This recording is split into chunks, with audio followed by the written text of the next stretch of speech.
Bismillahirrahmanirrahim. Assalamualaikum warahmatullahi wabarakatuh. Waalaikumsalam. Bapak Ibu sekalian yang saya hormati, sambil menunggu yang lain, karena ini waktu sudah menunjukkan pukul 1:13. Bagi saya waktu itu sangat berharga Bapak Ibu sekalian. Karena kalau kita molor akan molor sekali juga nanti selesainya, sehingga sesuai dengan yang ada di dalam manual acara, topik ketiga nanti adalah terkait dengan proses submission di jurnal nasional dan internasional, pada publikasi jurnal nasional dan internasional. Sejatinya Prof. Dimas sudah datang, sehingga nanti sekarang baru siang, insya Allah 5 menit lagi sudah naik ke atas. Saya mungkin memberikan waktunya langsung kepada Pak Abdurrahman. Kepada Bapak Ibu sekalian, insya Allah kunci kamar sudah tersedia. Nanti bila belum tersedia, berarti nanti mungkin siap ready pukul 3 ya Pak ya.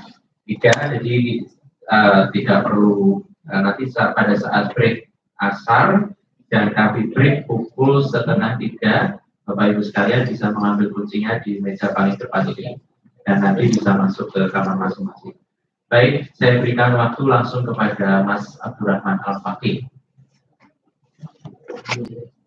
Terima kasih Pak Dodi. Assalamualaikum warahmatullahi wabarakatuh. Waalaikumsalam. Ibu Bapak yang saya hormati, saat ini kita di sesi ketiga, sesi yang lumayan menantang karena sesi yang kedua.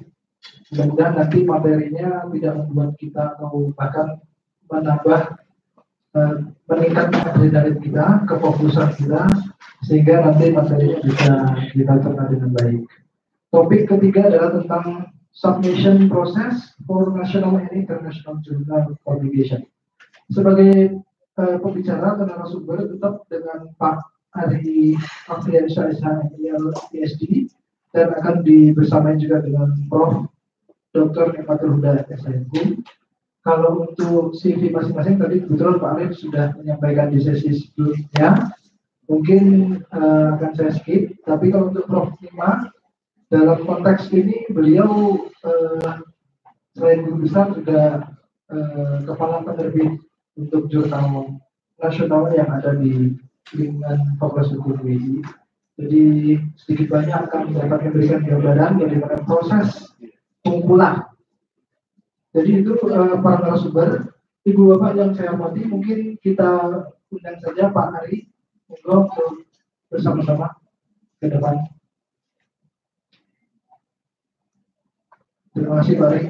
Sebagai pengantar, sedikit saja Pak Ari, bahwa kita tahu sekarang itu banyak perubahan, tidak hanya yang berkaitan dengan teknologi, tetapi soal proses pengumpulan jurnal pun bisa jadi ada perubahan dari proses konvensional melalui sampai dengan proses saat ini atau di era sekarang ini. Kita kenal istilah UJS ya, online journal sistem ya, jadi bisa jadi dulu mengumpul atau mengirimkan naskah jurnal itu bisa by post, bisa jadi dulu, atau mengirimkan ke alamat si reviewer dulu, atau sudah berkembang meng-email ke emailnya si editor, atau meng-email ke emailnya Mitra Bestari, personal Mitra Bestari. Nah, dulu yang terjadi seperti itu bisa jadi sekarang mungkin tidak seperti itu, karena mungkin dulu masih sifat subjektif atau subjektivitasnya mungkin masih tinggi, sehingga sekarang dibuat mekanisme UJS untuk menjamin objektivitas. Bagaimana UJS itu bisa berfungsi untuk memfasilitasi baik itu autor atau penulis, atau juga pihak editor, pihak pengelola jurnal, atau bahkan juga untuk memkomunikasikan dengan Mitra Bestari melalui sistem ini. Nah, ada mekanisme atau alur tersendiri untuk tahu tentang itu, sehingga menjadi penting di forum ini untuk kita sama-sama bahas, baik itu untuk proses penerbitan jurnal nasional, khususnya yang Sinta 2, ya, yang terakreditasi. Sebenarnya ada pertanyaan nih Pak, Sinta 6543 itu terakreditasi juga atau tidak? Kalau yang 2 itu kan belum.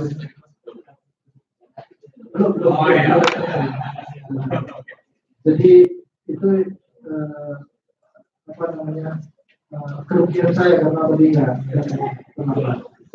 Ya. Nah, itu yang pertama. Kemudian juga apalagi yang kedua kaitannya dengan jurnal internasional akan lebih ribet lagi mungkin proses administrasinya. Yang terakhir adalah soal mungkin kebijakan penulisan di masing-masing publikasi, khususnya publikasi internasional.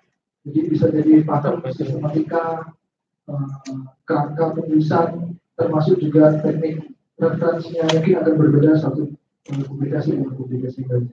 Saya kira itu untuk pengantar. Lebih lanjutnya kami persilakan Pak Ari Afriansyah untuk menyampaikan informasi. Terima kasih Mas. Assalamualaikum warahmatullahi wabarakatuh. Bapak Ibu ketemu lagi dengan saya. Kali ini slide saya tidak akan banyak karena mungkin akan lebih banyak hands on untuk memperlihatkan di prakteknya seperti apa. Namun ada beberapa hal yang saya ingin utarakan ketika kita sudah menyelesaikan tulisan kita. Nah, pada saat kapan sih kita mengatakan tulisan kita selesai? Itu sangat relatif Bapak-Ibu sekalian. Tapi paling tidak kita harus menentukan saat itu, ya, saat menentukan bahwa ya kita selesai. Karena apa? Karena kalau misalnya kita terus melihat kembali, kemudian mereview kembali yang mana itu juga bagus, tapi kita harus memberanikan diri untuk melangkah selanjutnya, gitu ya, yaitu submit artikel. Karena biar bagaimanapun, sebagus apapun tulisan kita menurut kita sendiri, kalau itu tidak disubmit maka tidak akan ada proses selanjutnya. Mungkin bagi rekan-rekan yang baru, gitu ya, memasuki dunia belantara jurnal, mungkin saya akan sedikit bercerita apa sih yang mau diharapkan dari proses memasukkan jurnal sampai akhirnya diterima, gitu ya. Saya tidak punya slide-nya, tapi saya akan cerita. Jadi teman-teman semua pada saat tadi sudah memilih jurnal yang mana yang sesuai dengan kebutuhan dan sesuai dengan keinginan kita juga. Kita stick pada satu jurnal dulu, ya, karena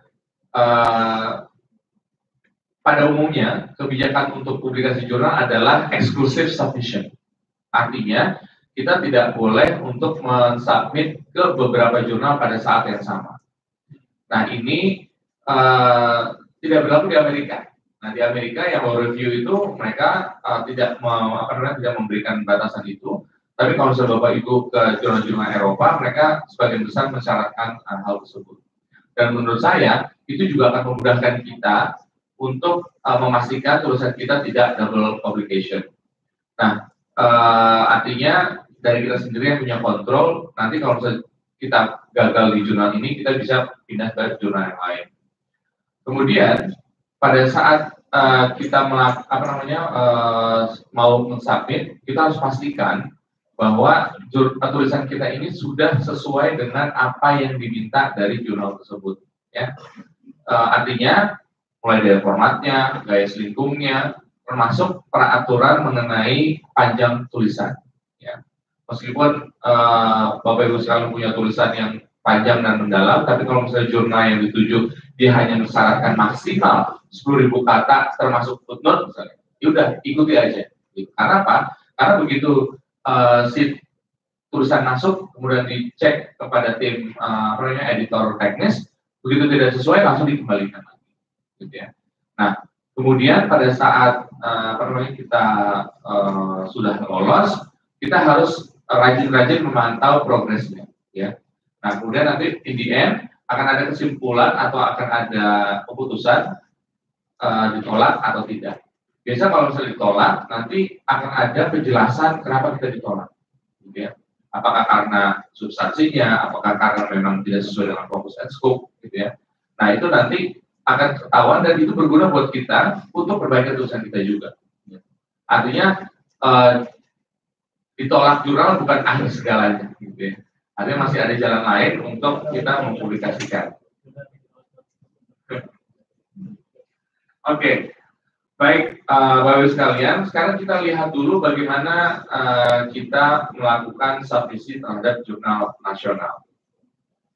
Seperti tadi yang Mas Moderator sudah jelaskan, sebagian besar jurnal nasional kita itu menggunakan sistem Open Journal System, yang mana fitur-fiturnya sudah umum, gitu. Jadi buat teman-teman yang sudah sering utak-atik website jurnal, itu dia akan terbiasa dengan menggunakan sistem di OJS tersebut. Lalu idealnya memang submission ini melalui sistem, ya langsung kita upload di websitenya. Tapi ada kemungkinan juga ada jurnal yang masih memungkinkan untuk submit via email, begitu. Entah itu karena untuk kemudahan atau memang karena ada kendala teknis gitu. Jadi pada saat kita sudah submit di OJS, tiba-tiba kita tidak dapat email otomatis penerimaan. Nah itu kita harus aware, ini something wrong.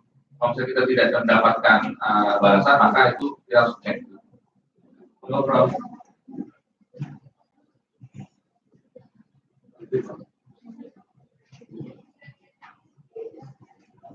Oke, lalu kemudian bahkan dalam hal-hal tertentu, ya sangat ekstrim, kita mensubmit lewat WhatsApp.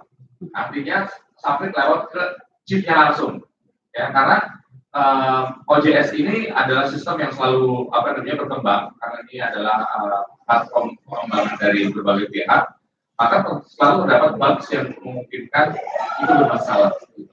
Nah kalau misalnya kita memang tadi sudah tidak dapat email, terus kemudian kita email juga katakanlah bermasalah, langsung saja kalau memang kenal dengan chiefnya, dan saya yakin kita semua satu jaringan bidang hukum pasti saling mengenal satu dengan yang lain. Dan pengurus jurnal atau pengelola jurnal dia akan lebih senang kalau misalnya Bapak Ibu proaktif untuk menanyakan tulisannya sampai mana dan bagaimana progresnya. Karena terkadang ya namanya pengelola jurnal kan juga dia juga harus mengerjakan hal yang lain, dan kalau memang terlewat, nah itu juga reminder buat beliau-beliau juga.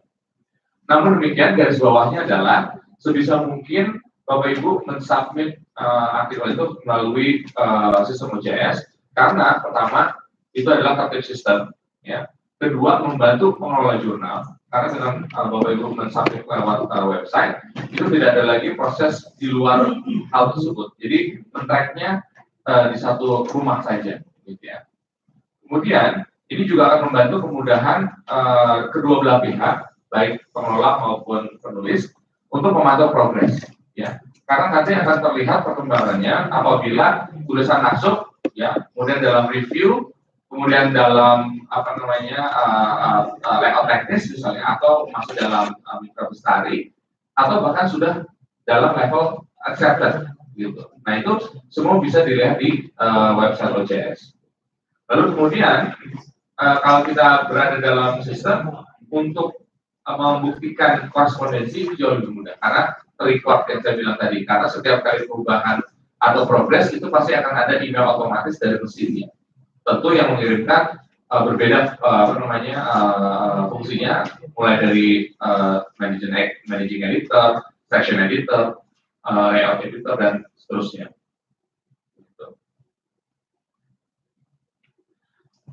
Nah kalau kita langsung saja kita lihat bagaimana sih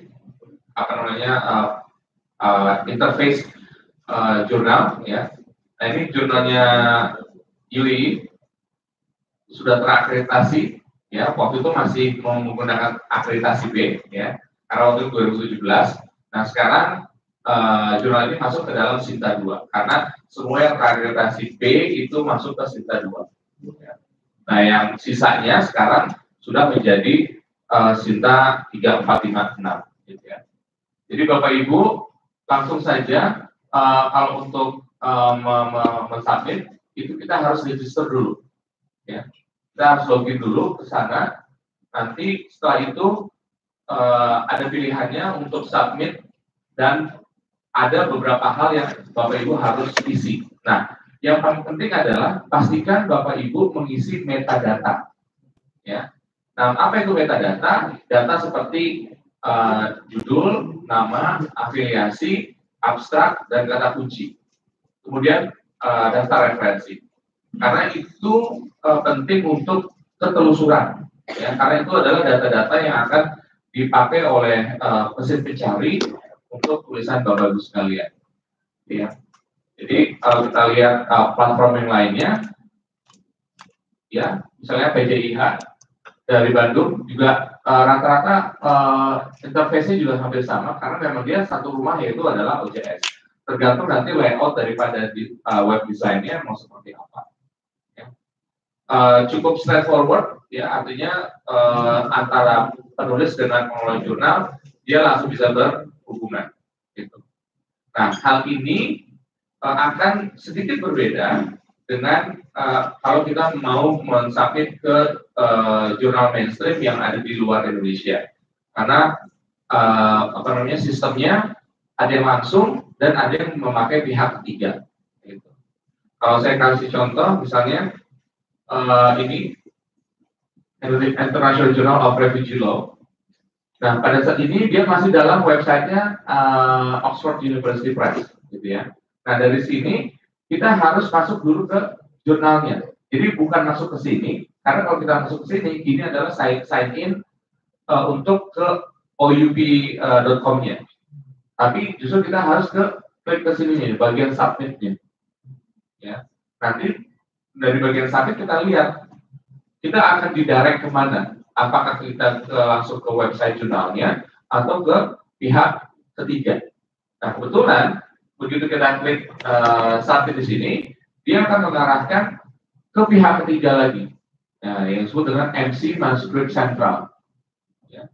Nah, ini adalah web pihak ketiga yang nanti akan mengurusi berbagai jurnal, ya, untuk proses submission-nya. Jadi nanti dalam begitu kita register di MC Journal ini, nanti akan ditanya, kamu mau submit ke jurnal yang mana? Begitu. Nah, yang paling penting adalah kita harus punya akun di MC Central ini. Kalau belum punya, register dulu. Gitu ya. Nah, dalam registrasi ini, Bapak sekalian, untuk memudahkan, tadi saya berbicara dengan Prof. Sepri, untuk konsistensi identitas itu penting karena nanti ada kemungkinan seperti Prof. Sepri tadi, artikel yang di Scopus sebelumnya tidak tercantum di Sinta. Itu karena ada perubahan tadi penamaan afiliasi, kemudian penamaan diri sendiri. Misalnya saya awalnya Ari Afriansyah, terus kemudian saya Ari A atau A Afriansyah. Nah, itu juga harus konsisten. Nah, untuk menjaga konsistensi itu saya sangat sarankan kita punya KTP virtual untuk penulis. Nah, yang paling umum adalah ORCID ID. Gitu. Itu yang paling umum. Ya. Artinya nanti mungkin ada ID-ID yang lain, tapi sampai sekarang yang paling sering dipakai adalah ORCID ID. Itu di berbagai macam jurnal di luar seringkali ditanyakan kalau punya ORCID ID atau tidak. Artinya itu memudahkan kita single sign on. Ya, jadi kita punya satu KTP yang memastikan bahwa yang namanya Ari Afriansyah ya yang ada di Depok, ada yang lain lagi. Begitu. Nah, begitu kita login, kita register, ya, terus kemudian kita login, maka tampilannya akan seperti ini, ya. Nah, di sini ada author, nanti di sana ada pilihan untuk submit, ya, start new submission, kemudian instruction, ya, dan yang lainnya. Nah, kalau kita sudah submit, maka akan terlihat di sini, ya. Ini prosesnya mau diteruskan atau tidak, ya. Kemudian progresnya seperti apa, kita bisa lihat di sini. Ya, nanti kita klik di sini, view chart di sini. Nanti akan terlihat progresnya sampai mana dan bagaimana. Ya. Nah, ini yang ada di Oxford Press. Nah, sekarang kita lihat kalau yang jurnal lain, saya ambil contoh yang dari Elsevier misalnya, Marine Policy. Ya. Nah, intinya juga namanya website kan juga berbeda-beda ya, tapi selalu cari tempat di mana ada kata-kata submit atau author guidelines ya. Nah, kalau di sini ada submit your paper. Nah, sekali lagi ini dia marine policy yang ada di websitenya Elsevier. Apakah kita mau langsung ke websitenya atau pihak ketiga kita tidak tahu, makanya kita harus klik di tampilan tersebut. Nah, ketika kita klik submit, ternyata ini juga Elsevier punya pihak ketiga juga, namanya FVC. Ya, sama prosesnya, kita harus register. Kalau tidak punya akun di sana, baru kita bisa login. Nah, nanti itu akan terlihat jurnal-jurnal apa yang masuk ke dalam website website kita, website yang ada di pihak ketiga tersebut. Makanya nanti tricky-nya adalah terkadang Bapak Ibu merasa ribet ya, harus ke pihak ketiga, tidak langsung ke pengurus jurnalnya. Nah, oleh karenanya apa istilahnya ya, workshop seperti ini akan jauh lebih baik kalau misalnya kita langsung hands on, misalnya misalnya mau ke jurnal apa, langsung kita praktekkan gitu. Nah, mudah-mudahan kalau misalnya ada tulisan yang sudah siap, kita praktekkan, kita langsung lihat seperti apa, urutan-urutannya akan jauh memudahkan gitu. Lalu ya tidak ada jalan lain selain untuk kita submit gitu. Saya rasa demikian, terima kasih banyak. Terima kasih Pak Ari, tadi sudah disampaikan garis besarnya, mungkin eksklusif submission bahwa itu khususnya yang ada di Indonesia ya, atau di semua ya, satu kali kumpul saja. Jadi satu artikel nggak bisa dikumpulin di lebih dari satu jurnal. Kemudian perlu memperhatikan guideline author.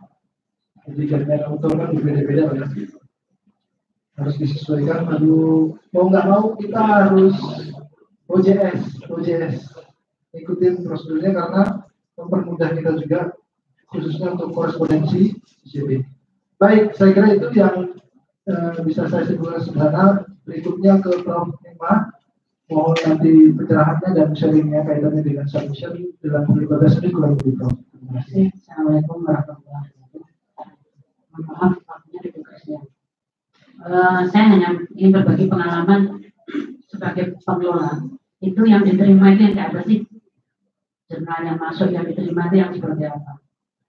Kalau tema aktual itu biasanya di berbagai jurnal sudah banyak ditulis orang. Kita akan mencari yang belum dibahas. Kebetulan saya reviewer di jurnalnya MK, kemudian UNS, Undip, dan UI. Sehingga kadang kita cross check gitu. Ini sudah dimasukkan di sana atau belum? Karena pernah kejadian kita sudah mau kirim ke reviewer, ternyata dia sudah terbit di tempat lain, tapi tidak mencabut dari yang tulisan kita. Nah, kita harus ngecek seperti itu. Nah, ada juga yang temanya sebenarnya tema yang sedang hangat, tapi dia pinginnya juga membahas, kebetulan saya kenal saja ya. Dia ingin membahas dari sisi tata negara. Saya mengatakan sebaiknya tidak ada membahas dari sisi tata negara, tetapi dari siasatnya, karena yang membahas tata negara sudah banyak, tapi dari sisi siasatnya yang belum. Dia nggak mau. Kalau begitu ke tempat lain saja, jangan di sini, karena itu saya menganggap temanya itu menarik, tapi tulisan Anda tidak menarik, karena yang lain itu sudah banyak. Itu pengalaman dari si pengelola ya. Nah, kemudian ada tipe masing-masing institusi di jurnal itu. Kalau kayak di jurnal UI atau Fakultas Hukum itu kan hasil penelitian, apakah itu penelitian yang normatif maupun yang empirik. Tetapi ada di tempat lain yang tidak membedakan itu. Ada yang penting masukkan dulu artikelnya, nanti akan dinilai sendiri oleh si pengelola jurnal. Itu mungkin agak memudahkan mendapatkan artikel ya. Kalau di kita itu agak sulit karena dia harus dilengkapi dengan metode penelitian.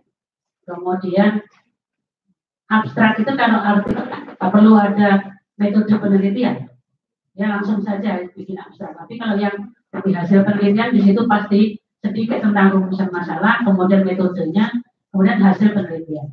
Nah, kalau yang tidak mewajibkan harus hasil penelitian, dia hanya artikel, itu abstraknya berbeda. Bisa saja kita kemudian kalau butuh banget, karena sekarang Bapak Ibu yang dari Fakultas Hukum itu kalau mau memasukkan tulisan ke jurnal hukum itu ngantrinya kan nggak karuan gitu ya, karena hanya dicetak 3 orang. Karena yang 7 itu ngambil dari luar. Nah, sehingga ini kok saya nggak bisa kenapa gitu ya. Ya karena kita harus ngantri biar jangan orang itu terus yang menulis, yang lain juga butuh. Karena nanti kita pernah punya pengalaman ketika memasukkan hampir 80% penulis di dalam, kita kehilangan akreditasi karena dianggap tidak layak untuk standarkan nasional karena ini isinya penulis lokal kan gitu. Nah, begitu pun mungkin kebetulan di Mahkamah Konstitusi itu ada 2 jurnal internasionalnya belum akreditasi, tapi jurnal nasionalnya sudah. Dulu akreditasinya ada 2, dari LIPI dan dari LIPI. Awalnya itu dari LIPI, karena memang di MK itu isinya peneliti, makanya jurnalnya jurnal akreditasi LIPI. Nah, dosen-dosen yang menulis di situ kemudian minta surat keterangan. Gitu. Nah, akhirnya dimintakan juga ke LIPI. Ada 2 akreditasi, sehingga kalau harusnya 1 sudah cukup, gitu ya. Tapi peneliti MK itu kebutuhannya memang dia ngurus pangkatnya ke LIPI. Nah, kitanya itu untuk ngurus kepangkatan. Gitu. Ya, sedangkan yang internasional itu belum terakreditasi. Nah, di sana kita dibayar kalau yang di MK, bukan membayar. Per halaman kalau nggak salah itu 75.000 kali, ya misalnya 15 lembar itu tinggal dikalikan. Itu pun juga yang bisa diterima di MK itu, nah topiknya memang khusus konstitusi atau putusan MK. Di luar itu biasanya jarang diterima karena memang mereka mengkhususkan. Dan MK itu punya event penilaian jurnal terakreditasi seluruh Indonesia itu yang bobot konstitusi atau putusan MK-nya paling banyak di dalam jurnal itu. Itu akan mendapat penghargaan dari MK untuk pengelolanya. Nah, sehingga beberapa jurnal hukum biasanya yang terakreditasi itu agak menyesuaikan dengan kepentingan MK itu supaya putusan-putusan, karena dia punya kebutuhan juga kan untuk seberapa banyak putusan MK itu dibahas oleh di dalam jurnal. Kalau yang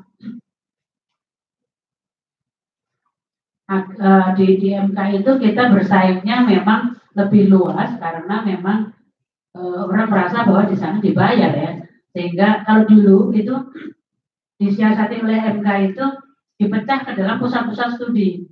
Jadi pusat studi konstitusi seluruh Indonesia itu semua mendapatkan silakan menulis melalui jurnal itu, nanti yang bayar MK. Nah, sekarang sudah mulai nggak ada, semuanya disatukan ke pusat, sehingga bertarungnya memang agak ini. Nah, pengalaman dari mereview itu biasanya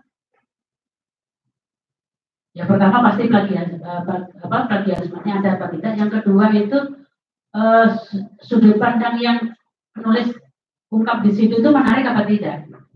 Karena kalau sudah banyak ditulis orang dan sama, itu nanti kitanya yang nggak suka ya, karena kita juga butuh orang yang orisinal berbicara tentang itu apa.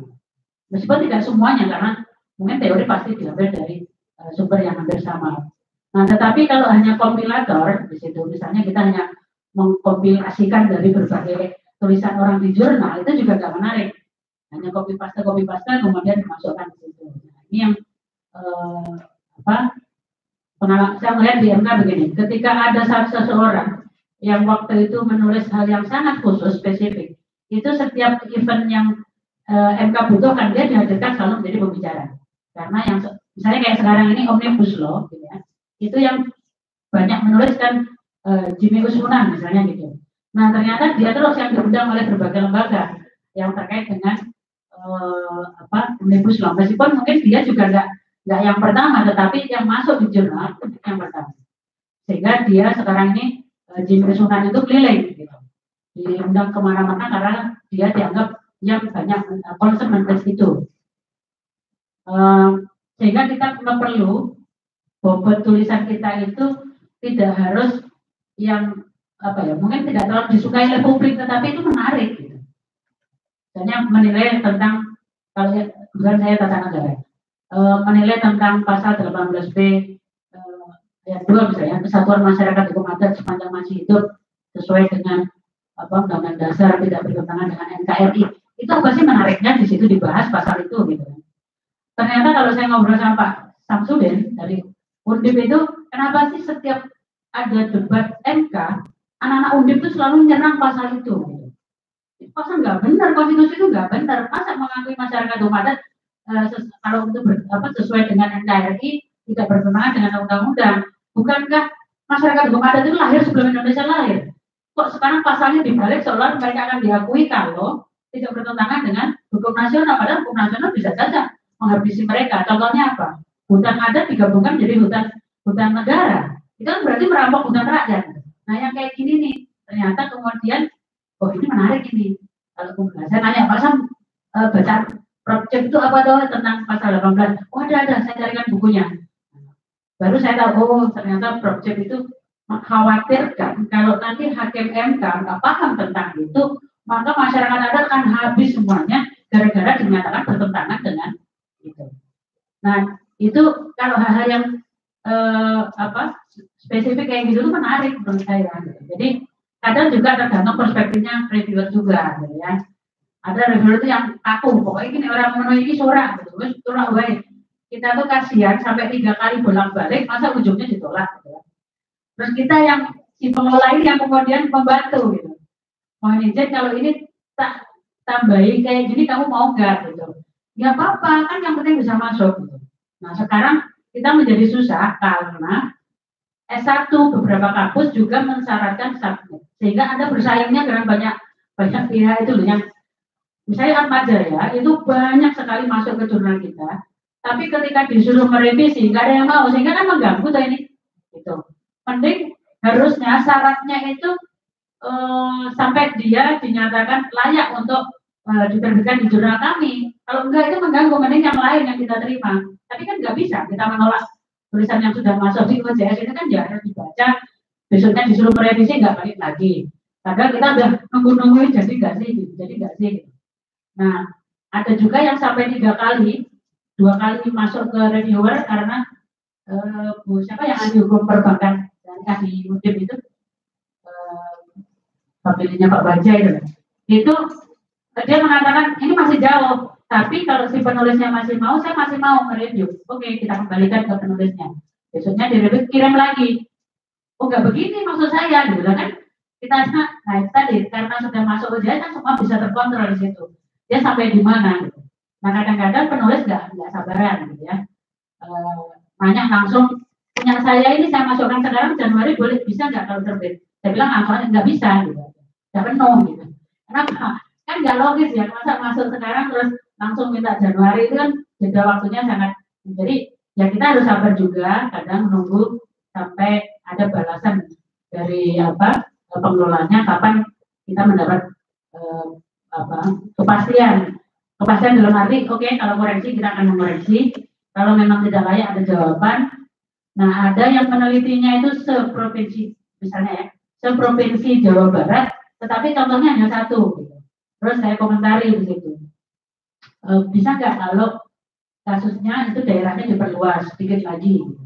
Itu hanya disebut saja ternyata gitu. Oh nggak bisa, harus ada. Jadi kan bolak-balik kayak gitu tuh, ya si penulis dan pengelolanya sama-sama capek. Gitu. Tapi karena sudah OJS ya harus dilakukan. Itu bagusnya OJS kayak gitu ya, karena ada sistem kontrol di situ. Sehingga kalau misalnya ada yang tiba-tiba tanya ke saya itu, saya biasanya nanya ke Mas Junior atau Mbak Nafi, posisi tulisan ini orangnya sudah sampai di mana? Oh sedang diproduksi. Oh yang ini sedang diprokayu. Saya mudah. Tapi kalau maaf Prof belum saya baca, nah, itu kan yang salah kita kan, karena harusnya sudah ada putusan apakah ini perlu direvisi atau tidak. Jadi kalau yang masuk di kita, misalnya di jurnal hukum itu pertama masuk itu akan dibaca dulu oleh teman-teman editor pelaksana di sana. Kemudian nanti akan dikirim ke Mas Idul atau Mbak Titi, ya, untuk dikomentari. Baru setelah itu baru masuk ke saya. Masuk ke saya itu untuk menentukan, oh kalau begitu ini dikirim ke sana aja. Yang ini reviewnya itu. Ada juga yang kita kadang pilihnya gini. Kalau yang kayak gini nih, gitu ya, dikirim ke Prof Susi, Mas Idul lah, jangan kasihan. Dia udah capek nih nulis bolak-balik gitu ya.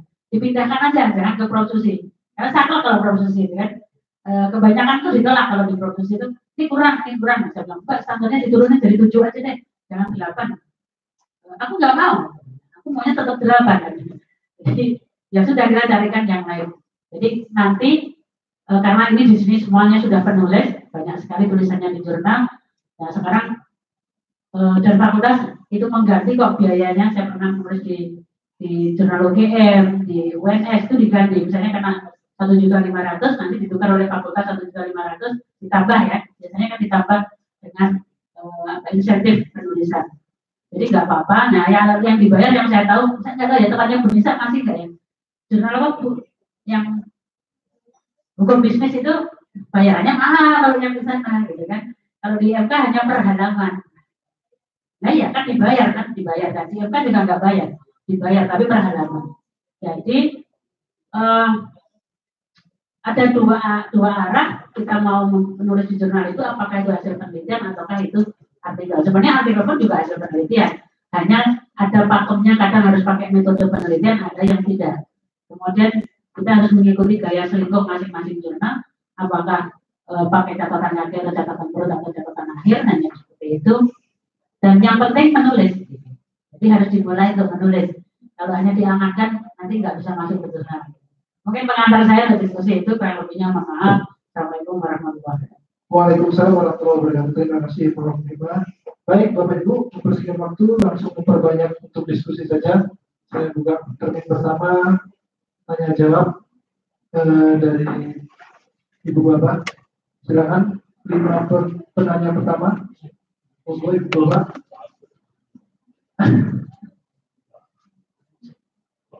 Silakan.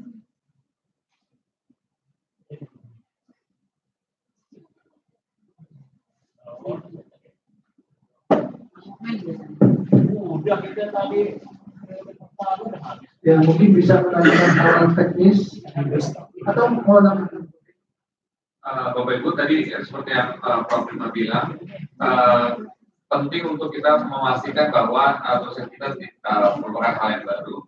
Salah satu platform yang coba ditawarkan oleh hukum online adalah dia punya search engine yang sudah memasukkan jurnal-jurnal hukum se-Indonesia.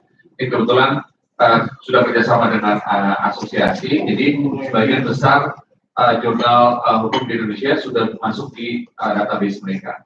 Jadi jurnal.hukumonline.com ini dapat akses.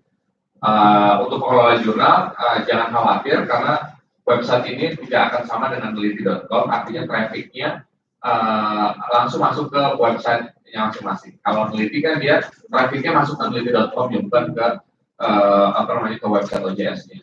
Gitu. Jadi nanti paling tidak selemah-lemahnya iman kita memastikan tulisan kita tuh belum ada yang tulis di sini, begitu. Jadi kita kasih kata kunci, kemudian tidak ada yang menulis. Terima kasih. Monggo, Pak Adam, silakan. Ya. Pak Diki kayaknya mau nanya. Monggo. Assalamualaikum warahmatullahi wabarakatuh. Menghantuk juga. Saya ada 2 artikel yang sudah ditawarkan kemana-mana, belum ada yang belum payu. Nah, tapi terakhir itu yang satu itu saya submit ke SAGE. Ini kan sangat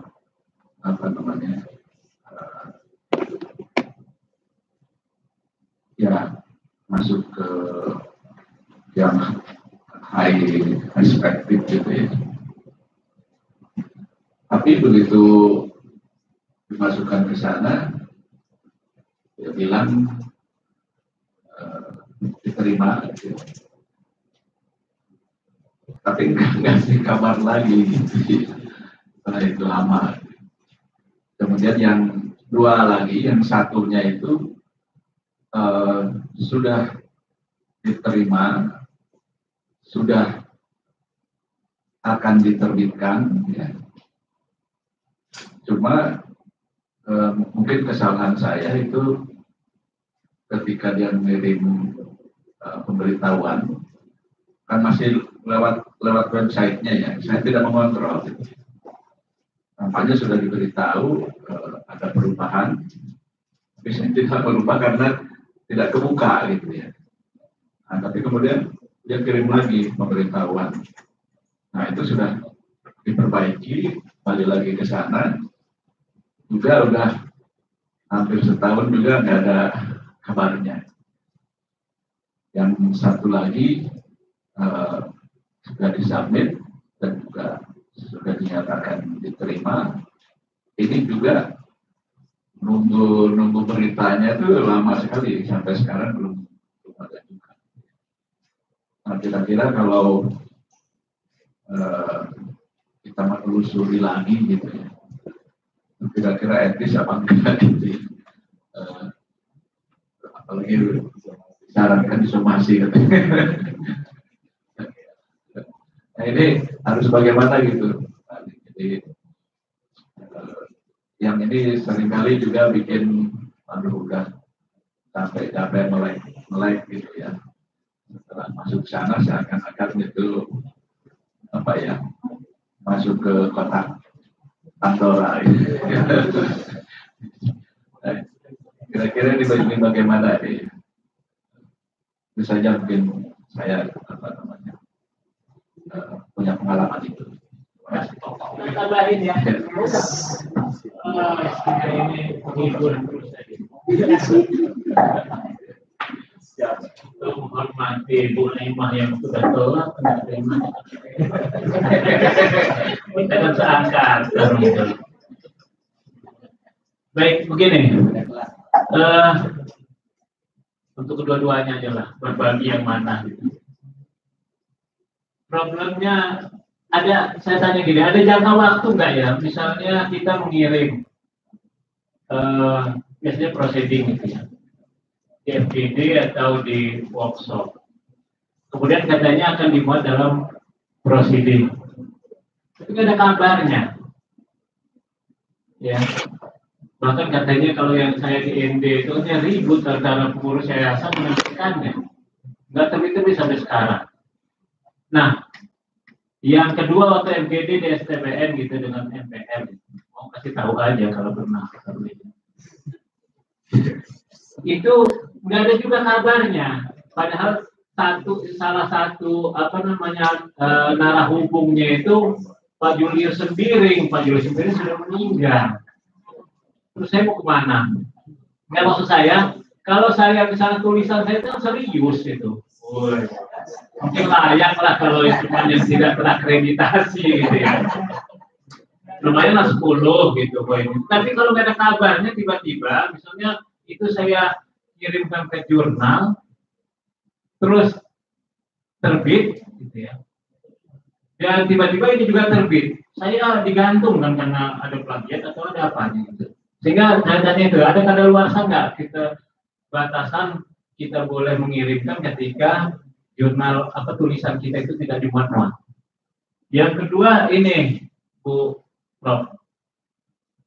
Kadang-kadang kita mau nulis di jurnal, terutama jurnal kita yang kita tahu gitu ya, tidak sesuai dengan tahun dan bulan terbitnya gitu, sehingga kadang-kadang kita hangus saja gitu. Apalagi untuk misalnya insentif doktor ya.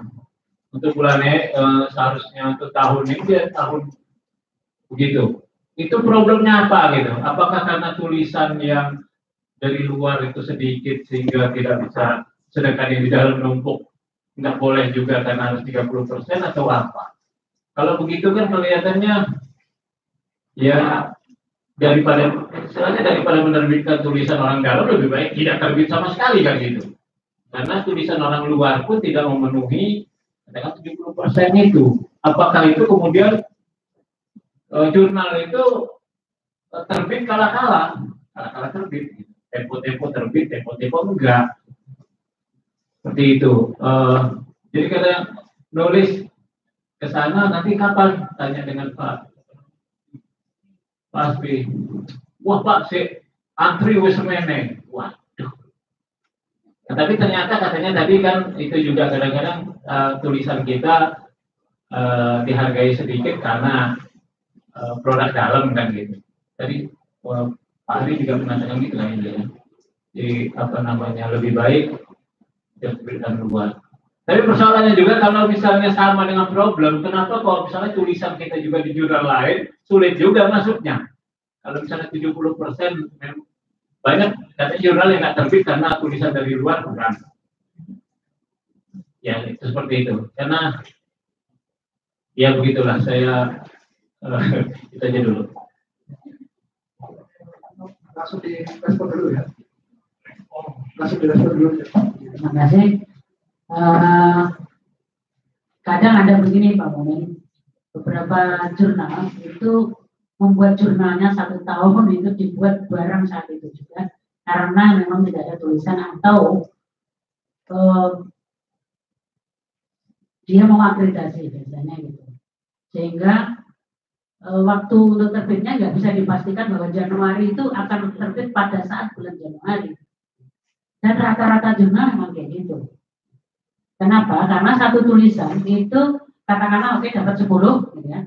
Tetapi ketika masuk ke editor dibaca ternyata belum layak untuk tambahkan dulu. Jadi bolak-baliknya itu ada di situ sebenarnya. Penulis lebih senang kalau dia dibaca kemudian dia bisa diberi kesempatan merevisi. Gak apa-apa, bahkan sampai 3 kali 4 kali ada yang kayak gitu. Terakhir dia bilang, ini tuh asalnya sebenarnya disertasi saya Mas, katanya gitu. Kemudian kok ini sampai 4 kali kok saya nggak tembus-tembus gitu. Nah pertanyaan saya, nah yang buatin siapa disertasinya? Kok Anda nggak paham dengan yang ditulis gitu kan? Nah, baru ketawa aja dia. Karena ketahuan kalau sebenarnya disertasinya juga bukan dia yang buat. Sehingga dia nggak ngerti bagaimana, nggak bisa, meritas ada Pak. Nah, bukan dari dosen fakultas ekonomi. Sehingga kadang-kadang itu membuat seolah-olah dikira kita itu nggak bekerja. Nah, sampai mahasiswa itu bilang yang bantuin kita itu, Bro ini mending dilarang saja. Jangan, kalau dia masih mau merevisi itu dikasih kesempatan. Gitu. Nah, jadi memang Pak Momen menulis untuk misalnya Januari pun kadang sekarang malah sudah mulai ditanya, Pak kalau ini diberlakukan surut di bulan ini mau nggak? Atau minta bulan apa? Itu mesti kita tanya sekarang karena nanti takutnya seperti yang tadi disampaikan oleh Pak Momen hangus. Bu Syafri itu pernah menulis di UNS ya kalau nggak salah. Bu Kartini juga itu hangus semuanya sudah terbit tapi karena berlakunya kayak gitu tadi terbitnya itu sudah nggak kepakai untuk ngurus pangkat ya tapi tulisannya terpublish ya. Tapi kalau untuk ngurus pangkat jadi nggak bisa. Makanya mending tanya. Kalau di kita itu kita tanya ini maunya untuk bulan apa? Kalau untuk bulan Januari penuh mau nggak kalau digeser ke Maret atau April? Gitu. Atau bahkan balik lagi gitu. Balik lagi ke yang terbitan sebelumnya. Kadang ada yang mau karena saya butuh pangkatnya mulai dari untuk kenaikan pangkat itu mulai bulan yang sebelumnya dan seterusnya. Jadi itu tergantung dari masing-masing kondisi jurnal pengelolaan jurnal di dalam. Kalau naskah, insya Allah banyak Pak. Tetapi itu tadi yang memenuhi kualifikasi supaya nggak turun substansi dari jurnal yang kita sebut sudah terakreditasi itu kan kita harus jaga di situ. Kadang-kadang memang sering bolak-balik dan ada dosen yang nggak sabaran gitu. Kenapa sih dibolak-balikin terus gitu? Justru dengan bolak-balik itu menunjukkan kalau kami bekerja. Memang butuh kesabaran. Kalau misalnya gini Pak Men, dari hasil seminar kemudian prosedurnya nggak terbit, mending yang segera dikirim ke jurnal tempat yang lain. Siapa tahu dia sana terbit. Nanti kalau prosedurnya terbit berarti salah satu aja yang dikirimkan. Jangan dua-duanya. Kalau proses itu dua-duanya jadi nggak boleh. Waktu guru besarnya di masa lain itu gara-garanya prosedurnya dimajuin, jurnalnya juga kemudian dianggap untuk pelatihan. Jadi salah satu saja. Karena kontennya waktu itu budekannya itu bisa untuk ngurus pangkat, produksi enggak. Ternyata memang 2 kali kan. Jadi nggak boleh salah satu. Kan beda tempatnya antara jurnal dengan prosedur. Jadi nggak apa-apa, penting kayak gitu. Kita juga pernah membantu dosen. Beliau itu kalau sampai pada 25 lembar itu nggak bisa. Makanya kita minta Pak pakai diskusi dulu aja. Karena didiskusikan kan di departemen. Nanti masukan dari teman-teman atau pertanyaan dari teman-teman itu kita catat untuk nambahi supaya menjadi 25.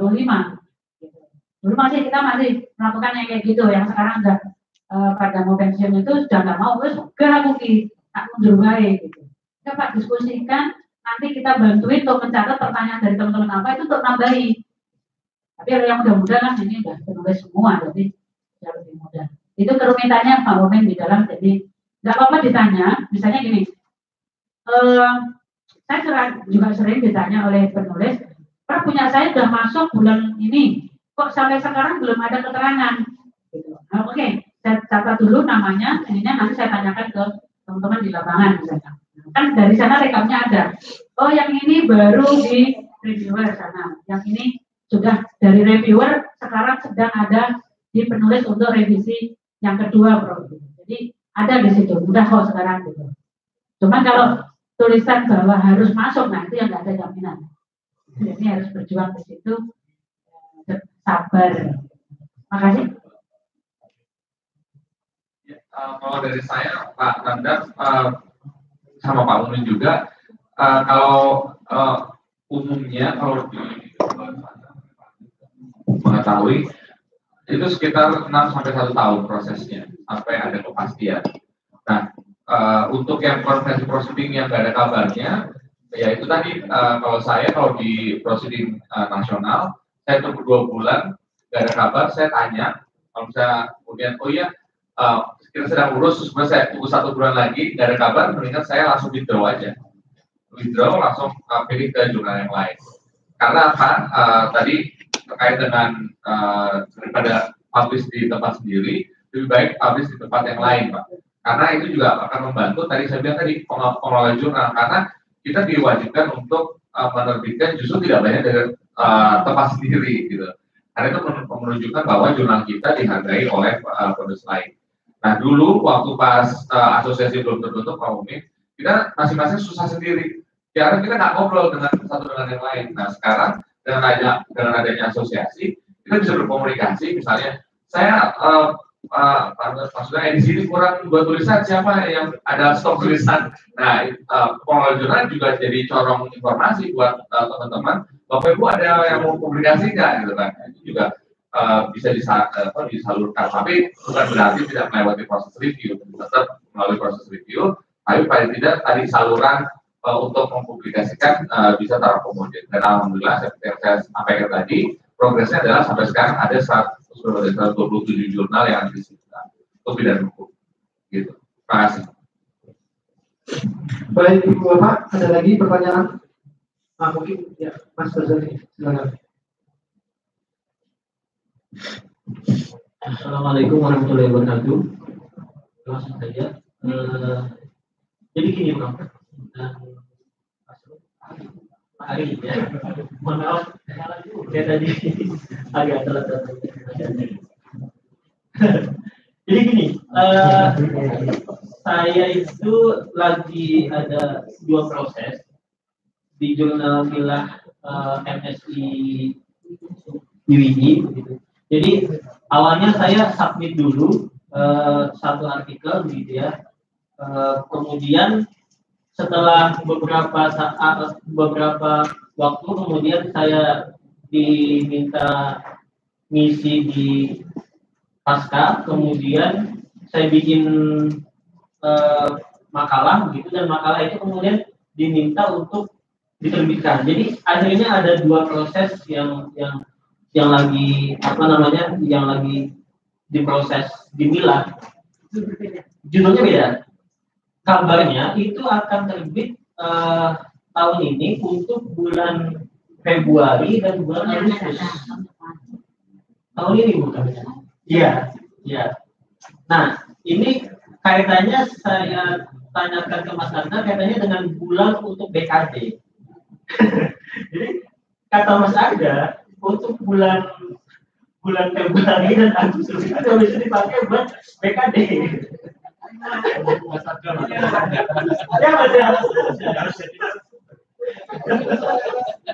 Nah, itu satu dong. Apakah kemudian kita dalam menghadapi itu juga memperhatikan bulan-bulan seperti itu? Kemudian yang kedua, kemudian yang kedua itu apakah ada masalah ketika kemudian 2 edisi betul-betul kita ada di jurnal yang sama? Mungkin itu saja 2. Assalamualaikum warahmatullahi wabarakatuh. Masalahnya kalau honornya kan Ya, kalau dari saya nanti Prof mungkin ada pertanyaan lain. Kalau kami mengambil kebijakan untuk penulis yang sama itu 1 kali dalam 1 volume, termasuk siapapun, termasuk dewan editor yang mau mempublikasikan di jurnal yang sedang dikelola. Jadi jelas saya chief di JIL. Nah, saya etikanya hanya boleh 1 kali, dan itu pun subject to review. Tetap subject to review. Jangan karena saya chiefnya tuh saya mau saya anaknya mau terbit kapan nggak juga begitu. Dan kalau ada orang yang katakan saking rajinnya kirim terus ya tetap meskipun dia tulisannya bagus, tetap kita akan alokasikan di volume berikutnya. Dan kita beri informasi kalau bapak atau ibu mau terbit di tempat kami ya harus menunggu lagi 1 tahun kemudian. Nanti keputusan terserah beliau apakah ya udah kalau gitu saya terbit tempatan ya monggo. Gitu. Apakah ini sampai apakah dengan demikian bisa kita maknai kalau ada pengelola jurnal yang bisa menerima penulis 1 tulis untuk 2-3 artikel, itu artinya jurnalnya mohon maaf ada kutip begitu sih. Ini sedang berjuang mendapatkan pengakuan. Berarti kita harus hindari gitu. Jangan, kita harus bantu. Saya juga kemarin minta ke Mas Hasbi. Mas Hasbi, saya mau nulis untuk bulan ini. Bu, udah penuh. Ada Mas Makros di situ, kemudian Mbak Indah kalau nggak ada ya. Ada Mbak Indah, udah 3 katanya. Oh ya udah, Maret juga udah penuh. Ada ini dosen dalamnya gitu. Ini. Waduh, iya ya, kok UNS saja? Wah, Hasbi loh itu. UNS saja lah, juga ya. Nah, tapi ini udah absen. Ya, akhirnya jangan dong. Akhirnya saya ke UNS gitu kan, saya kirim ke UNS saja gitu. Sebaiknya jangan di 1 tempat Pak, kalau 2 tulisan tuh semakin Anda berkirim ke tempat jurnal yang lain itu dikenalnya kan lebih luas lagi nanti kalau hanya di situ-situ saja. Jadi meskipun Mas Dodi kalau nggak salah kemarin ya, Prof bisa nggak masuk 1 nih untuk Januari? Beceng kono iki wis ana telu Mbak Indra, Mang Makros karo apa satunya lagi mau aku ngantri Mas Raiso mau aku dewe. Terus kapan Bu? Desember kan? Mas tahun depan. Jadi masih ngantri lama. Udah dikirim aja ke MK kan, atau ke UNS atau ke Undip. Harusnya memang dengan sistem OJS itu tertata, tapi prakteknya tidak selalu seperti itu. Bahkan di MK sendiri itu dalam sekian kali terbit itu kemudian nggak terbit, kemudian reviewernya yang dibawa ke luar kota udah suruh duduk di situ mereview saat itu juga gitu kan. Karena memang sulit, karena apa, kalau dikirim kadang dosennya juga sibuk sehingga nggak bisa saat itu juga untuk ini. Jadi kita tuh nganggur berkali-kali udah belum reviewnya, udah belum iya, karena MK punya uang bisa langsung semua reviewer diterbangkan udah duduk di situ 2 hari selesaikan gitu. Kalau kami kan nggak bisa. Jadi kadang ada yang kendala di situ juga Pak Mohamed, dari kenapa kok bisa sampai bulannya. Nah sebaiknya Pak Sarjali tadi apa juga harus dikaitkan dengan BKD. Kalau menulisnya konteksnya memang untuk ngurus pangkat, ya sebaiknya begitu. Gitu. Karena nanti jangan sampai kemudian aduh hangus gitu. Tapi kalau sebenarnya hanya ingin terus publish, kita ingin menulis saja, gitu ya nggak perlu. Gitu. Tapi kalau memang kepentingannya itu untuk kepentingan kita ya, pemenuhan kebutuhan kita dengan kepangkatan, ya memang harus ditanya ini kira-kira untuk bulan apa yang saya bisa masuk. Bahkan peneliti-peneliti MK pun kalau ke penulis di kita itu tanya dulu, Prof yang mau terbit ini bulan apa ini, yang masih kosong bulan apa ini. Oh ya udah nggak jadi, saya karena nggak kepakai nanti, saya tak nunggu aja yang tahun berikutnya. Jadi memang sudah mulai orang menyesuaikan tulisan itu kadang seperti itu. Jadi kalau baca bukunya Pak Artijo MPH Profetik mungkin kita malu gitu kan, menulisnya kok baru sebatas untuk kepentingan pangkat ya Pak Artijo begitu. Harusnya orang menulis itu ya nulis aja gitu. Kalau Prof itu susah Pak Artijo, karena kita kadang moodnya muncul itu kalau sudah dikejar oleh Mbak Fitri sama Mas Arda. Ayo gewes juga ini setelah minggu gitu. Nah dari makalah sebenarnya bisa loh gitu. Dari makalah yang tadinya hanya mungkin 10 lembar kita bisa tambahkan karena toh ada dialog kan, tanya jawabnya. Nah itu menambahkan. Memang kalau sekarang yang sudah bimbing S3 itu kalau kayak di Undip UNS, kemudian Unisula, itu otomatis karena mereka harus persyaratan untuk majunya kan harus punya jurnal internasional, gitu ya. Nah itu nama pembimbingnya otomatis masuk gitu, di situ. Tapi kalau yang kita sedang berjuang, saya lalu dengan ceritanya Bu Jeffrey itu, padahal yang kurang tanda petik, jadi masalah ya di dikti, itu jadi kita harus cermat banget gitu. Nah ini sekarang kok saya kayaknya obral ini, guru besar. Kemarin Undip dapat 35 guru besar, itu terus kan tadi malam Pak Rektor menguji di UI, kemudian di UNS ini 5, hukumnya 1, gitu. Satu senyumnya. Undip dapat 35, kan belum tahu kalau UGM tambahnya berapa lagi, jadi sekarang sudah agak dipermudah, tidak lagi yang ribet. Kalau selasa ya udah lah. Saya pakai bismillah. Terima kasih. Mohon izin Ibu Bapak, ini waktu kita sampai 2.30, ada 15 menit. Kalau memang ada pertanyaan lagi, kami persilakan. Tapi kalau enggak, kalau diperkenankan kita praktek untuk registrasi ORCID aja gimana? Tadi ORCID tadi kan, ya sudah. Tadi ORCID yang Pak Ari bilang, ini kan semacam ID KTP. Ini kan istilahnya kalau di Scopus ID. Tapi kalau ini kan ya, jadi semacam KTP supaya bisa single submission online gitu ya, CSO. Nah mungkin bisa dipandu oleh Pak Ari dan teman-teman dan tim Bapak mungkin bisa langsung registrasi gitu. Baik, sebenarnya cukup simpel, data seperti kita dapetin aja, bikin akun sosmed, ya nanti begitu kita register di sini, nanti akan ditanya beberapa informasi yang akan diminta, gitu.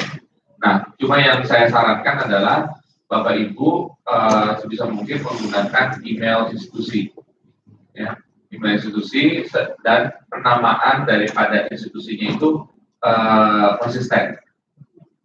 Oh iya, kalau kita di UI sudah mulai tanda kutip diwajibkan menggunakan kata Universitas Indonesia, tidak lagi menggunakan University of Indonesia. Meskipun kita keluar negeri, pokoknya harus pakai Universitas Indonesia karena kalau kita tidak konsisten nanti sulit untuk mengklaim begitu.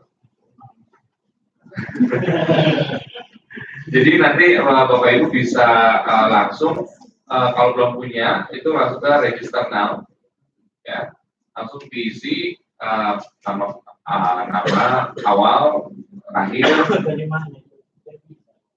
kemudian ya, orchid.org, ya. Kemudian passwordnya, nah ini kalau kebanyakan akun sosmed bisa disamain aja kalau nggak takut bingung, ya. Lalu kemudian biasa konsen, kemudian register. Kebetulan karena saya sudah ada.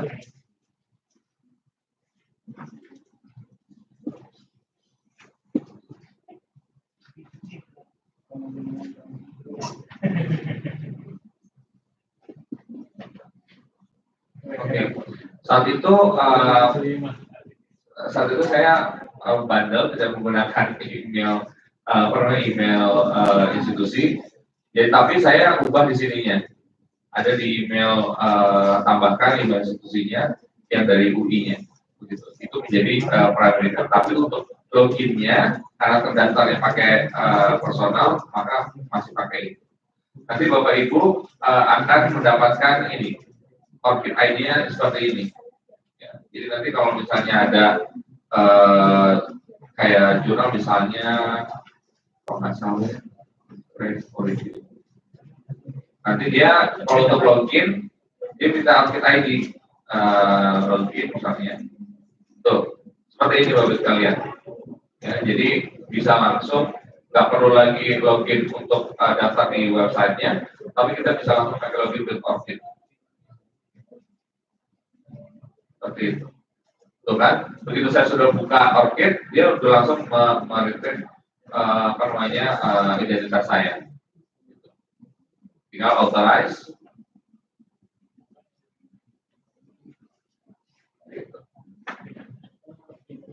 Ya. Ini kan adopsi siapa yang bisa melihat kita itu? Ya. Mana? Ya kalau saya sih semua orang aja. Ya. Iya. Ini kalau Karena kita apa namanya akademik, jadi kita harus breaking. Kalau Kecuali Instagram gitu. kalau tidak salah, podcast ini semacam portofolio bagi teacher. Begitu Pak ya? Ya. Karena nanti dia ada histori hasil riset kita yang bisa jadi portofolio. Betul. Ya. Saya mau nanya berkaitan dengan institusi Mas. Saya kan kebetulan lagi studi di salah satu kewajibannya kan adalah publish jurnal. Dan ketika publish itu kan harus menggunakan afiliasi. Berarti kan saya secara institusi ini, tetapi untuk publish kepentingan mahasiswa saya harus afiliasinya di UIN. Itu kan jadi double itu jadi gimana ya Mas? Artinya kan nanti jadi nggak jelas ininya apa. Kalau tadi harus ada konsistensi namanya baik nama maupun afiliasi. Ya. Kalau saya jadi kelas, saya akan pada saat submit saya masukkan dua-duanya. Ya, jadi kalau misalnya nanti kalau lolos, alhamdulillah pakai dua-duanya. Tapi kalau misalnya harus memilih, tergantung kepentingan kita ini kepentingan lulus atau untuk kepentingan yang lain. Kalau untuk kepentingan lulus ya harus pakai UPI. Nah, maksud saya itu apakah tidak berpengaruh terhadap konsistensi tadi? Oh enggak. Maksudnya konsistensi penulisannya kan. Penulisan tadi kalau universitas di Indonesia, karena dulu dosen-dosen karena keluar negeri seolah-olah harus diinggriskan. Jadi Universitas Indonesia. Jadi pada saat kita mau menulis citasi kemudian profile itu nanti nggak sinkron. Tidak konsisten. Di UI juga kan fenomenanya ada yang Islamic University of Indonesia. Apakah itu baku? Ada yang pakai Universitas Indonesia, ada yang pakai University apa gitu. Jadi nah, kemudian harus pakai istilah baku. Kalau nggak salah di UI juga Universitas Indonesia.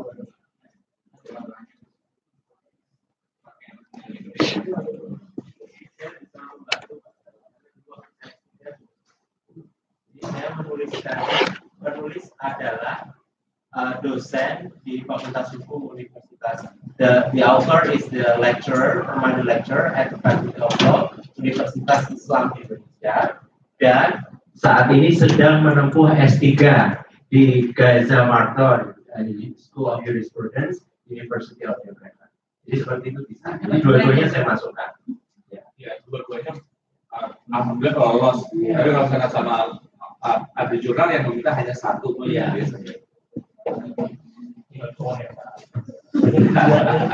Baik Ibu Bapak, ini mendekati 2.30. Mungkin ini bisa diselesaikan dulu. Kalau ada pertanyaan lagi, tadi kayaknya Pak Riki mau nanya dari tadi Pak Riki mau nanya. Keluarkan saja Pak, ungkapkan saja.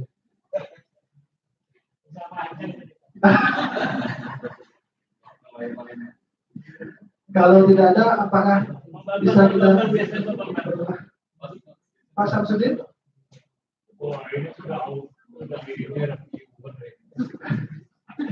Baik. Mungkin apakah diperkenankan kita cukupkan sekian Ibu Bapak untuk masuk ke sesi berikutnya? Baik, terima kasih Ibu Bapak, terima kasih. Kita beri aplaus sama-sama kepada para narasumber. Semoga menjadi manfaat kita semua. Kami akhiri. Assalamualaikum warahmatullahi wabarakatuh.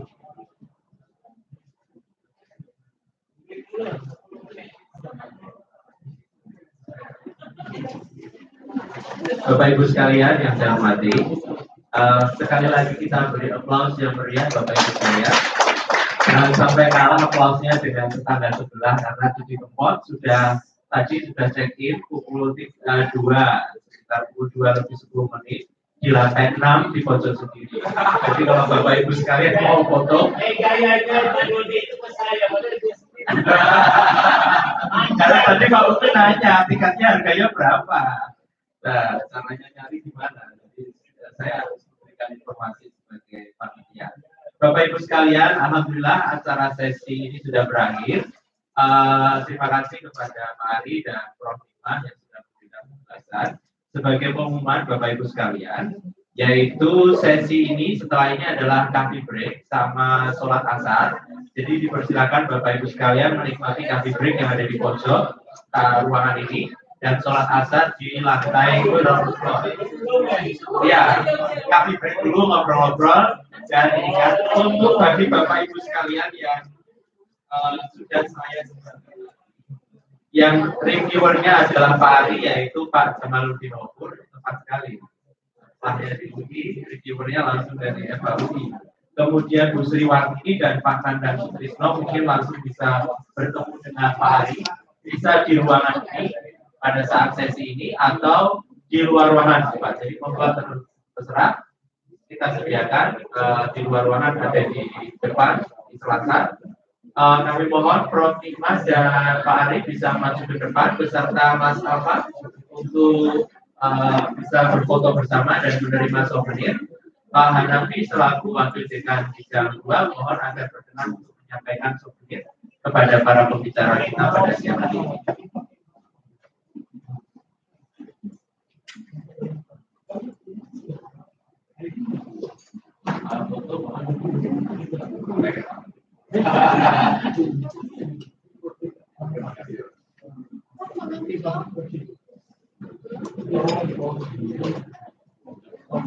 Terima kasih. Pak Alfa bisa maju, Pak Hanafi, Prof. Iman, foto dulu. Penting ini.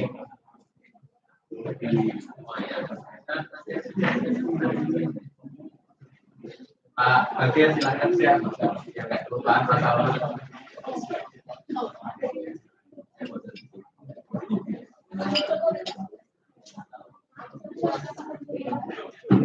Terima kasih Bapak Ibu sekalian. Kemudian nanti sesi pukul 3:30 sore itu adalah sesi langsung ke penulisan Bapak Ibu sekalian, yaitu selection of appropriate topics for international publication dan preparation for writing an article to be Scopus Index. Bapak Ibu sekalian tidak usah khawatir, meskipun pembicaranya Christopher nanti akan saya coba bantu untuk menerjemahkan. Ya Pak, tidak usah khawatir Pak. Kami sudah sedia payung sebelumnya. Jadi mohon agar bisa hadir di ruangan ini pukul 3:30 sore Pak, di lantai 9. Terima kasih.